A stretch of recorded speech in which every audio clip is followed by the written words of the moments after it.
All right. Wednesday, we finished off with the Last Supper. Now, immediately after the Last Supper, Jesus and his disciples, with the exception of Judas, of course, left to go to the Garden of Gethsemane.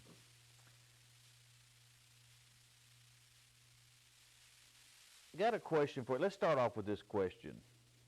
Do you think that the crucifixion was the most agonizing moment in Jesus' life?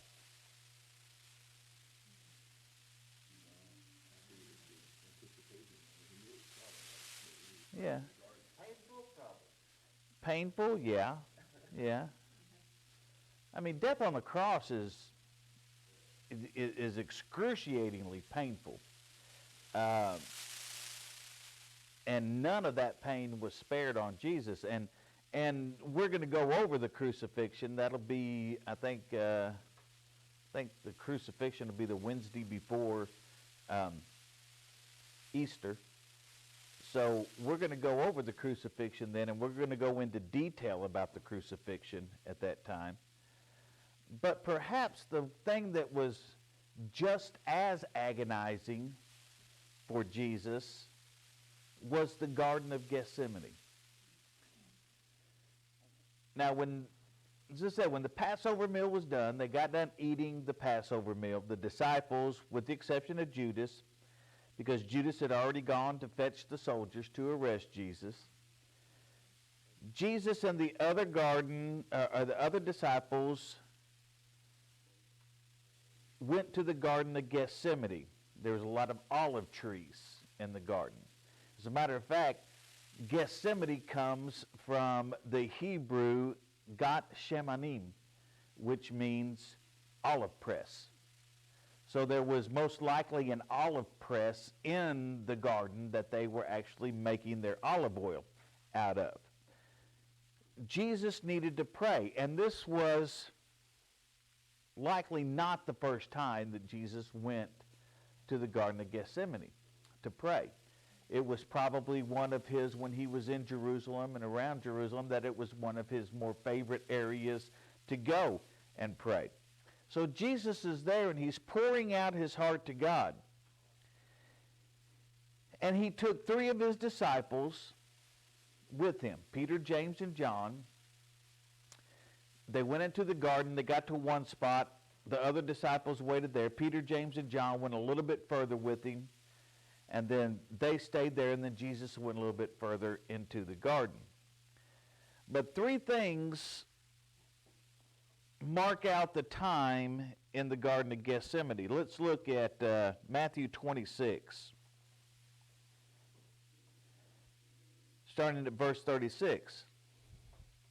It says, "Then cometh Jesus with them unto a place called Gethsemane, and saith unto the disciples, Sit ye here, while I go and pray yonder. And he took with him Peter and the 2 sons of Zebedee, and began to be sorrowful and very heavy. Then saith he unto them, My soul is exceeding sorrowful, even unto death. Tarry ye here and watch with me. And he went a little farther, and fell on his face, and prayed, saying, O my Father, if it be possible, let this cup pass from me. Nevertheless, not as I will, but as thou wilt. And he cometh unto the disciples, and findeth them asleep, and saith unto Peter, What, could ye not watch with me 1 hour? Watch and pray that ye enter not into temptation. The spirit indeed is willing, but the flesh is weak. He went away again the second time, and prayed, saying, O Father, if this cup may not pass away from me, except I drink it, thy will be done. And he came and found them asleep again, for their eyes were heavy. And he left them, and went away again, and prayed the 3rd time, saying the same words. Then cometh he to his disciples, and saith unto them, Sleep on now, and take your rest. Behold, the hour is at hand, and the Son of Man is betrayed into the hands of sinners. Rise, let us be going. Behold, he is at hand that doth betray me. Now, the three things that we can see from these verses of Scripture and Jesus praying in the garden, number one, it is a time of great agony for Jesus. The words in verses 37 and 38, Jesus tells just how much that Jesus is agonizing about this. My soul is exceedingly sorrowful, even unto death. Jesus is looking at this and he says, I'm so overwhelmed by this that I don't even know if I can make it. Now, we think of this a lot of times when somebody loses a loved one, someone that they really, really, a spouse, a child, something like that. And they're so sorrowful, they think, man, I don't know how I can even go on. I just may die right here. Now think about this for a second. The Gospels do not really describe any emotion by Jesus other than compassion. That's what you mostly saw from Jesus throughout the Gospels. But here, Jesus is expressing such deep sorrow that the writers of the Gospels all thought it worthy enough that they needed to put it in, that they needed to include it. It was unique and something certainly important enough for us to look at and to read and to see what was going on. Jesus is sorrowful. He's very troubled. There are martyrs. We can read about the martyrs that went to their death, and they either went silently to their death or they went with some brave and heroic last words when they went to their death, knowing that they were about to be burnt at the stake or they were about to be torn apart by wild animals, killed by a sword, something. Something was going to happen. And they either went silently or they had some brave words. But Jesus here, inside of him, the sorrow is so strong and so overwhelming that he has to pour out that sorrow to God. And I don't think it's a sorrow just because he was about to die. That's not the big part of it. But why do you think there was such pain that Jesus had? Why do you think this brought on so much pain for Jesus? Because he's dying with people that want to crucify him. Okay.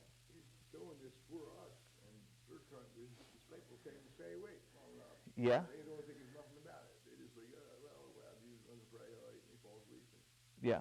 They have no idea what's really coming. I mean, the whole time, the Gospels, they don't. He's coming from constantly over. He's going to be, and they don't believe it. Mm-hmm. So they ain't taking it seriously, I think. I mean, it's really bothered Jesus that Jesus is going through this alone, basically. Okay. Yeah. And that is a big part of it. One thing is, Jesus is about to face death on the cross. Can you imagine being on death row and knowing that very soon that you're about to get executed? And that is a humane execution. Just on lethal injection, you go to sleep and that's it. Jesus knows he's about to die on the cross. This is one of the most cruel executions that you can have. It's reserved only for those who are enemies of the state, those who are just the worst of the worst criminals. Roman citizens could not be crucified. They did not allow Roman citizens to be crucified. Only non-citizens were allowed to be crucified. So this was very hard. And crucifixion is an intentionally slow death. It doesn't take just a few minutes. It can take hours, sometimes even days, for a person to die on the cross. And Jesus knew that this was coming. And like I said, we're going to talk about that more when we get into the crucifixion.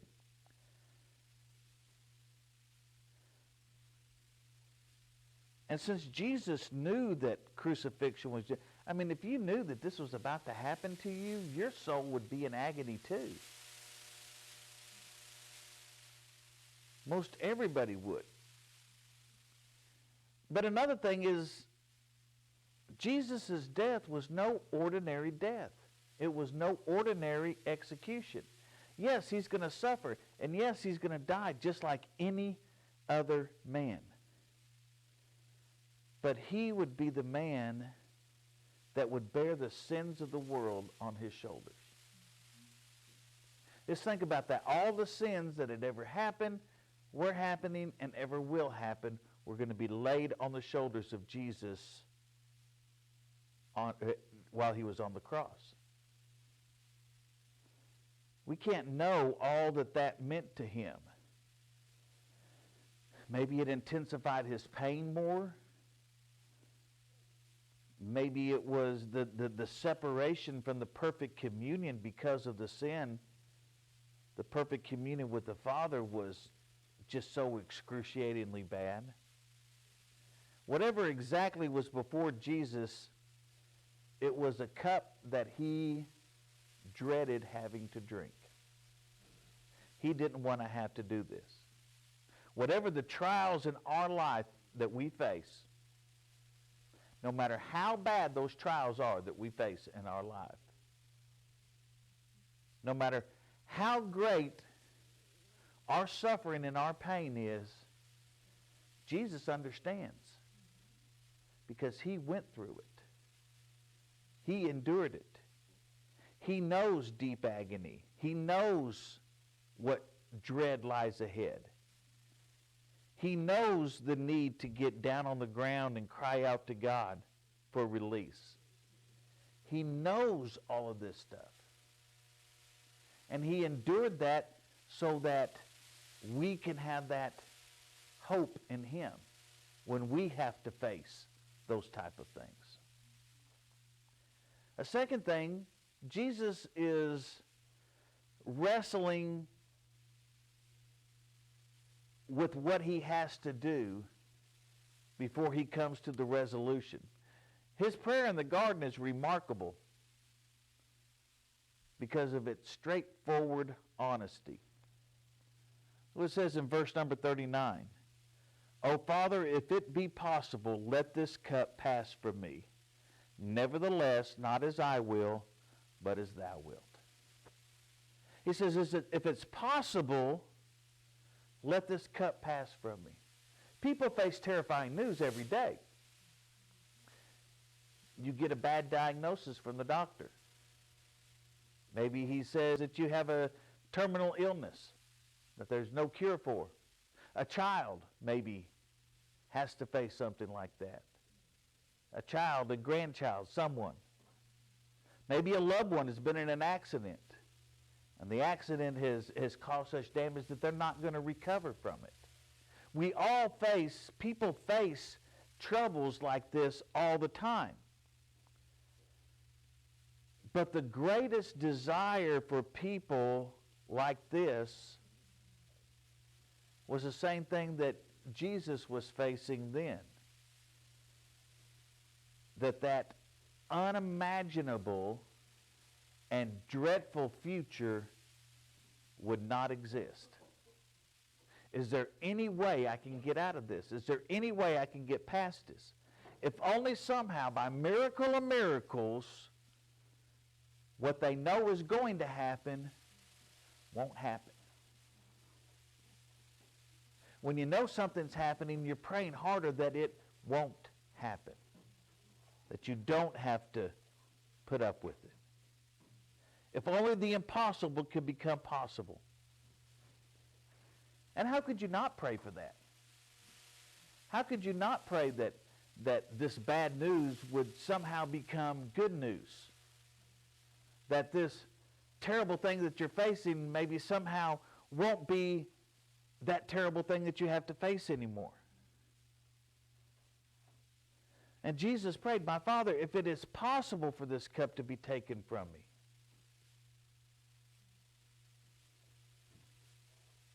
Do you think Jesus is voicing his agony at this time, or simply a longing not to be suffering that? Did Jesus really think that the suffering could be taken away from him?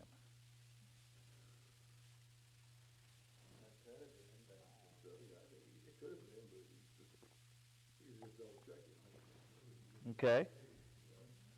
Okay. He was willing to do it, but he didn't really want to do it. But he knew it had to be done. And again, people say things that, it's not going to change anything in the first place, but they say it anyway Yeah. to get it out. To get it out. Yeah. Get it out there, Yeah. They've been doing that. Kind of a talking. Kind of what Jesus is saying here is that, to me, this is what I'm thinking of. Jesus knows that this is necessary for the plan that the Father has for the redemption of the world. But what Jesus is saying is that, okay, God, if there's a plan B, let's go with that. Can we go with that so I don't have to endure that? See, Jesus is fully man as well as fully God, but he's dreading the pain and the suffering he's going to have to face, and he's thinking, man, if there's some other way we can do this, if there's a plan B that we can go with, let's go with that. But if there's not, then I'm willing to do it. He could have stopped it at any time, but if he had stopped it, if Jesus would have not gone through with the crucifixion, then we would not have the salvation that we have today. He had to go through with it. Jesus is under tremendous mental and even physical anguish right now. Let's look over at Luke real quick. I'm going to look at something in Luke. Luke chapter 22 and verse 44.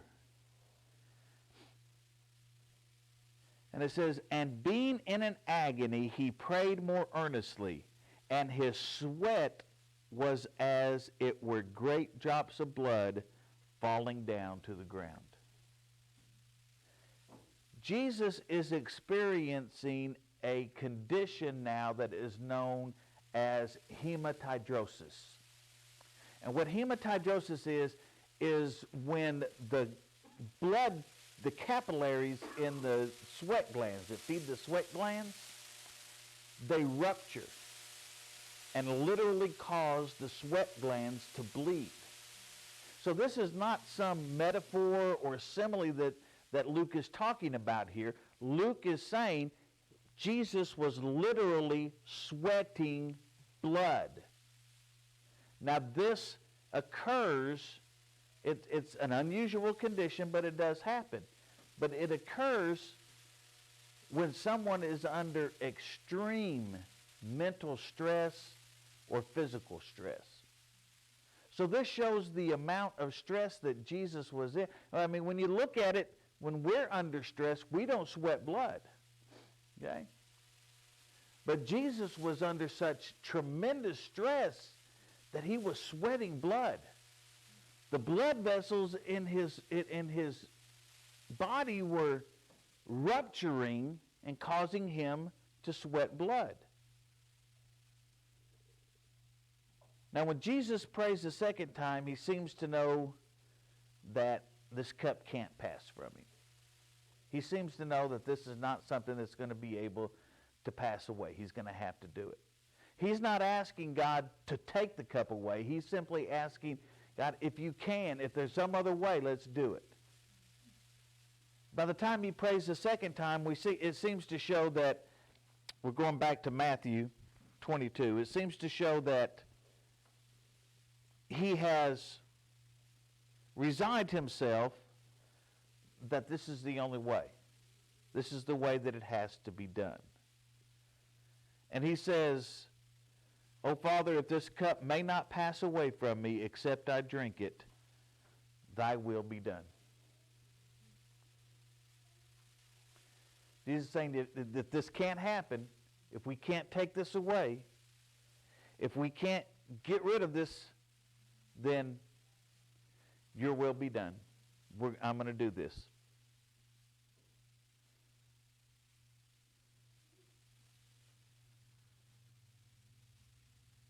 It makes sense, though, that Jesus would ask if he could be released from the suffering and death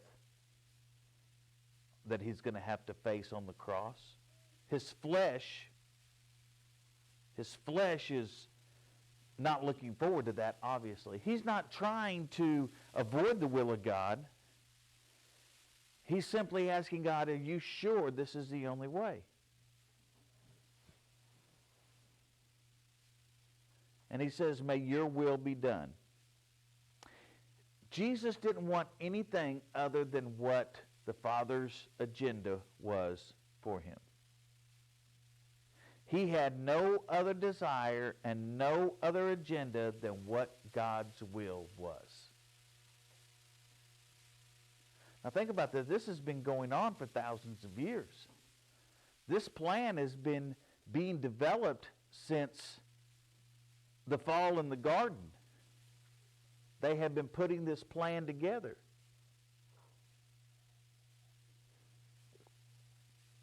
And now it's starting to fall into place. As he rose from the prayer and returned to his disciples, the matter was settled then. There was no questioning. It was resolved. And Jesus would go forward into the hands of those who would crucify him. Now, another thing that this story shows is weakness and failure, not on the part of Jesus, but on the part of the disciples. If you look through the Gospels, the disciples are constantly letting Jesus down. They're constantly doing things that are letting him down. And Jesus takes Peter, James, and John deeper into the garden with him. He leaves the others out. It doesn't say whether he tells the others to watch there and pray, but he takes Peter, James, and John into the garden, deeper into the garden with him, and he says, watch and pray. Remember, Peter, James, and John, that's his close inner circle. These are the ones he's the closest to. These are his best friends in the whole world. These are the ones that like today would be that you could call no matter what at any time of the day or night, and they're going to be right there for you. And he says, stay here, watch, and pray. And he goes deeper into the garden to pray. And he's in agony. He's in anguish. And he comes back. And there's Peter, James, and John asleep.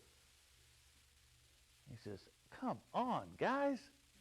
Couldn't you stay awake for an hour? Just 1 hour. Now, understandably, it's late. It's they've been up. It's been a busy day. They've been doing a lot of things. It was the Passover. There's a lot of stuff going on. So there was a lot of stuff happening. So it's understandable that they're tired. But this is a time that Jesus needed them the most. This is the time that he really, really, really needed them to be on his side. And they fell asleep. They just dozed right off. Now, Jesus wakes them up and says, watch with me and pray. Stay asleep. The spirit is willing, but the flesh is weak.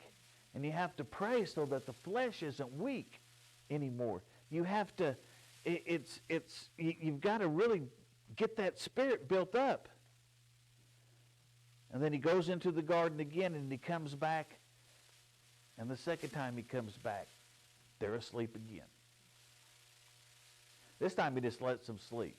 Goes back and prays a third time, comes back, and says, okay, sleep on, but now it's time to get up because those that are betraying me are coming.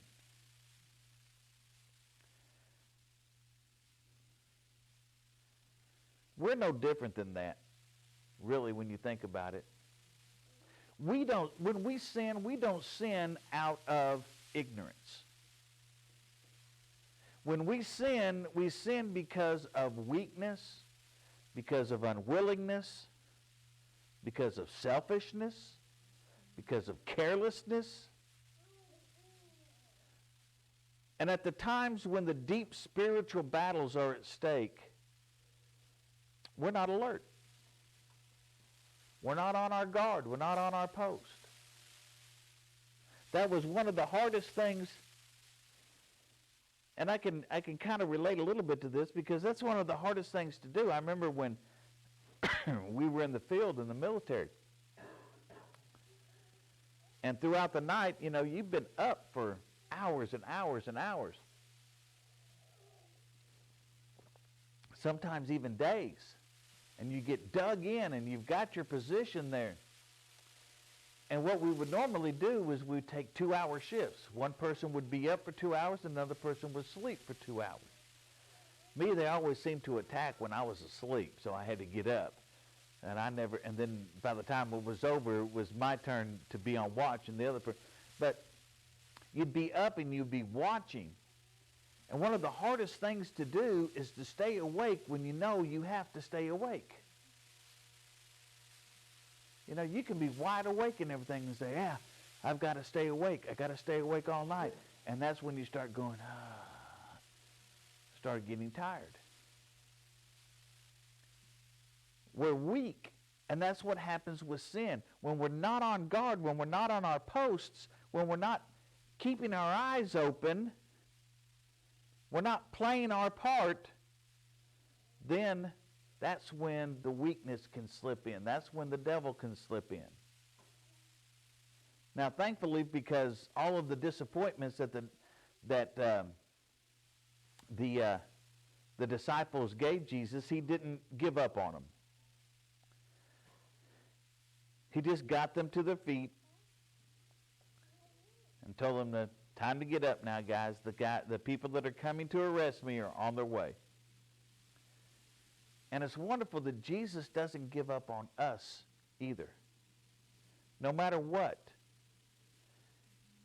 This doesn't mean that our failures don't matter. Okay? What it means is that when Jesus forgives us of our failure, he's not going to allow us to wallow in our past failures when there's things that we need to do in the future. There's things that we need to get up and do and face the challenges that are ahead of us, and we can't face those challenges ahead of us if we keep wallowing in our past mistakes. So Jesus says, get up, get up. All right, let's move over to John.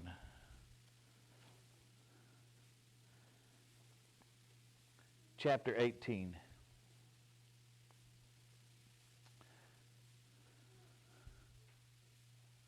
Verses 1 through 3.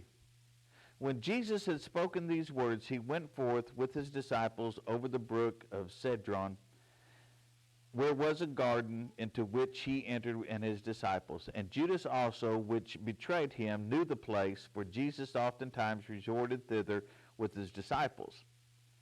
Judas then, having received a band of men and officers from the chief priests and Pharisees, came thither with lanterns and torches and weapons. It said Judas knew where they were going. He'd been there. Jesus had been there several times before, so Judas knew where they were going to go. And when Jesus dismisses Judas at the Last Supper and says, go do what you have to do it quickly, Judas leaves and he gets these guards, these soldiers, to come and arrest Jesus. Now, it says here that it was a band of men that did it. Other places in Matthew, it says a great multitude of men. And we often think of when they came to arrest Jesus, we see it on movies, we see it on, if you've ever been up to the Passion Play in Eureka Springs, you see it, and it's usually 20, 30 people that are coming to arrest Jesus. Okay? But that's not the way it was. Along with the temple guards that were there, in all likelihood, when they started seeing the temple guard going out, the Roman soldiers were probably going out with them. And they would have sent out a detachment known as a spira. Now, a spira is anywhere from 300 to 600 soldiers. So we're not looking at 1 or 2 or 20 or 30 people that were coming to arrest Jesus. There was around 300 to 600 people that were coming to arrest Jesus. And they're all walking around with torches and lanterns, and they're coming up to where Jesus is at. And as they're coming up to where Jesus is at, Judas is right in front of them, leading them the whole way. Now picture this. There stands Jesus. Jesus is covered in blood. He's been sweating blood, remember, and Jesus is covered in blood. Behind him are the 11 remaining disciples. They could have run away. I'm sorry, 300 to 600 people ain't going to be sneaking up on you in the middle of the night carrying torches and lanterns. They probably heard them coming. Okay? The weapons clanging, people talking, doing all this stuff. They're coming up there. They knew they were coming. Now, they could have run away. They could have run away. They could have gotten away from them. Yet here's Jesus standing there boldly, just waiting for them to come. Waiting for them. And not only that, but I'm going to get to something else in just a second that's really interesting. Luke records that Judas walked up to Jesus and kisses him. And Jesus says, "Do you betray the Son of Man with a kiss?" But look at what John says in verse number 4.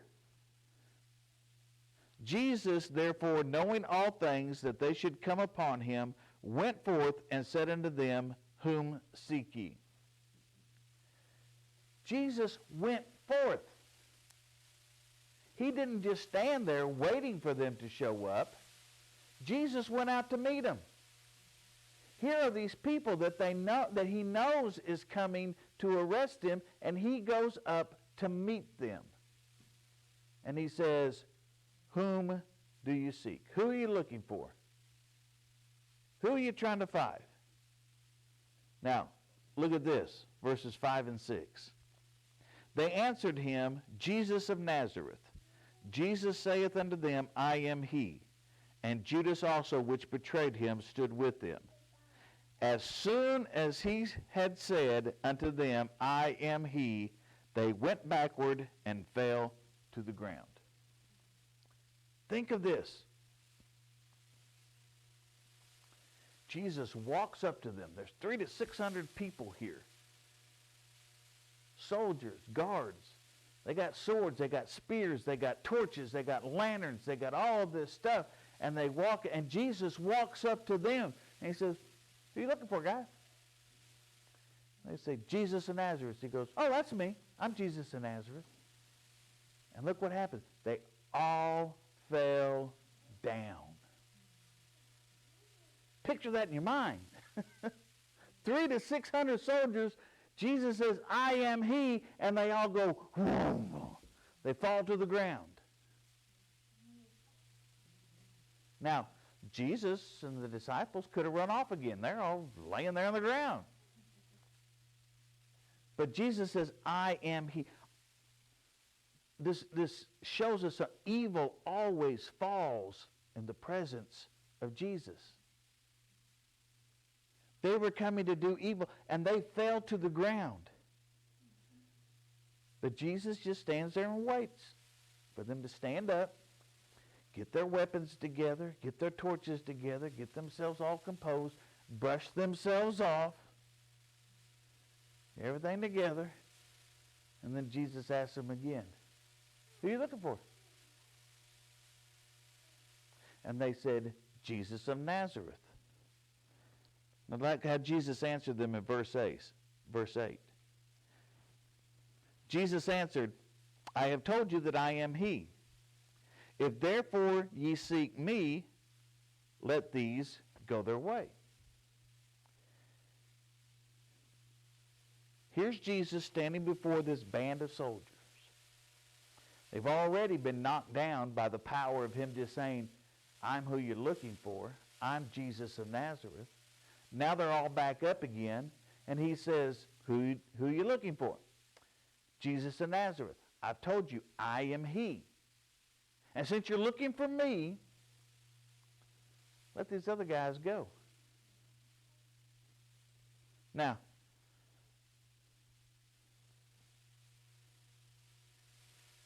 the leader of these soldiers, these people that were there could have said, what are you doing? Who do you think you are telling me what to do? I'm in charge here, not you. If we want to arrest them, we'll arrest them. We'll take them if we want to. That's not what he said.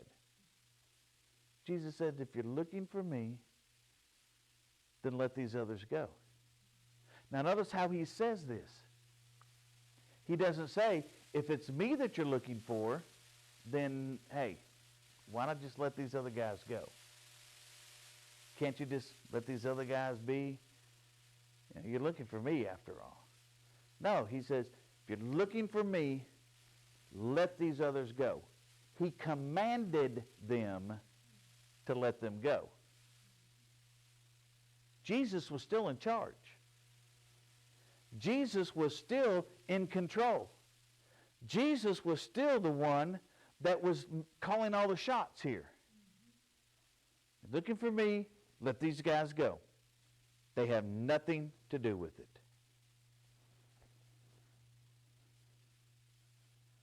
Now look at verses 10 and 11. Then Simon Peter, having a sword, drew it and smote the high priest's servant and cut off his right ear. The servant's name was Malchus. Then said Jesus unto Peter, put up thy sword into thy sheath. The cup which my Father hath given me, shall I not drink of it? So Peter pulls out his sword. And he goes up and he cuts off the ear of the servant of the high priest. The gospel said that Jesus reattaches the ear. If he puts it back on, miraculously puts the ear back on. But Peter's ready to defend him. Peter's ready to fight for Jesus right now.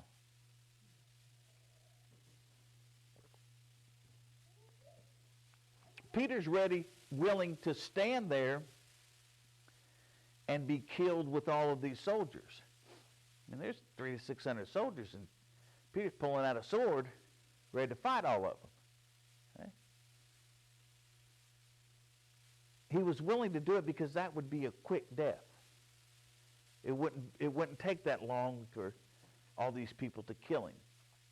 But Peter denies Jesus because Peter realizes later on that if they take him and put him on trial now, then he's going to suffer the same fate as Jesus. And he wasn't willing to suffer like that.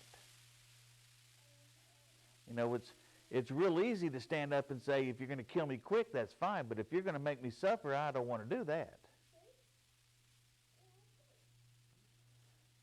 But Jesus heals Malchus, and he rebukes Peter, and he says, put your sword up. The cup the Father gives me, I have to drink it. I don't have a choice. It's the Father's will. This is what I have to do.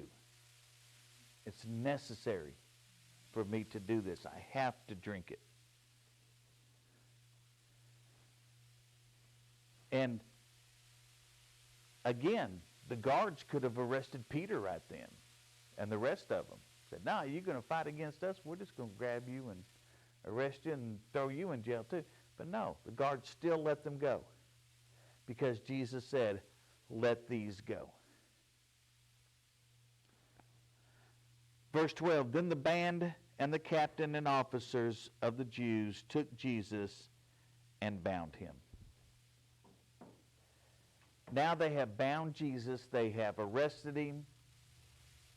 And when they bound him, they didn't bind him with handcuffs, stuff like that. No, they tied him up, put, ropes on his hands, around his arms, everything. They bound him good, and making sure he's not getting away. And they take him away to Annas. So begins the trial of Jesus. And that's what we're going to get into Wednesday, is the trial. All right. Any questions, comments, concerns, amens, omis? Anything else?